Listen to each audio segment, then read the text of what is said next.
Well, we're quickly approaching Mother's Day, and of course, that's a good time to reflect on your relationship with your mom. Are you really close? Or are things just a little rough right now? Dr. Avidan Milevsky, who is a psychotherapist from Wellspring Counseling in Towson, joins us today. Thanks for coming in. Thanks for having me. Appreciate it. So this is a whole can of worms open up here. Absolutely. And we have a different type of relationship between men and their mothers and women and their mothers. That is very true. And what's interesting is that when you look at these studies or these clinical reports, it is a bit more complicated with the same gender. So daughters and mothers are really the ones that are going to have a bit more of a complicated relationship, as opposed to the cross-gender ones, where for some reason it's a bit more, it's an easier kind of flow. But it's specifically with the mothers and daughters where you definitely do find some kind of long-term animosity, which could definitely use some work. So is it just that separation? Is that competition? I mean, what is the basis of it? What happens is with mothers and daughters, that if you think about the ingredients that go into what makes a good relationship, or what makes a good mother in essence, it's two ingredients that are in essence oppose each other. Number one is then the importance of support and being there and loving and providing.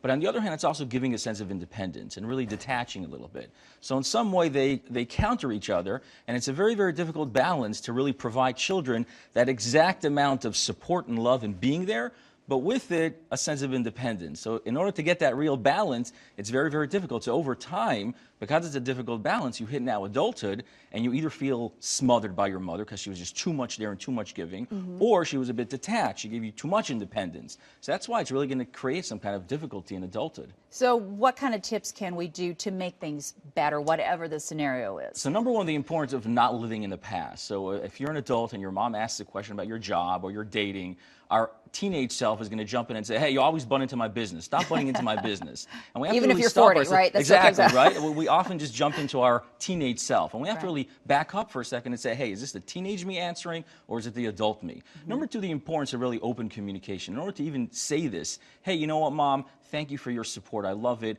I'm not at liberty to share with you the information yet. You have to have an open communication with your mom to be able to be honest about it. And it's important to really do it immediately. So very often, mom says something and we feel resentment and we keep it in because we don't talk about negative things. And then that resentment just builds. So open communication is number two. Number three, it's very important to understand that you don't have to really change the entire relationship when things are not going well. Take small steps. So the goal is not, I'm not repairing or rebuilding the whole relationship. The goal is, I'm going out for coffee. And don't just say, hey, we should go out for coffee. Actually make a specific thing. Hey, Tuesday morning, can we go out for coffee? So when you take these small steps, it's much more likely you're actually going to engage it and actually try to make some improvements. Yeah, and just, I think we have to wrap it up, just be open that relationships change as people change. Oh, absolutely. And we have to all adapt and move forward. Right, and parents should understand that kids are different, and you have to really approach each one a bit differently. No, they still need us. There you go. Yeah.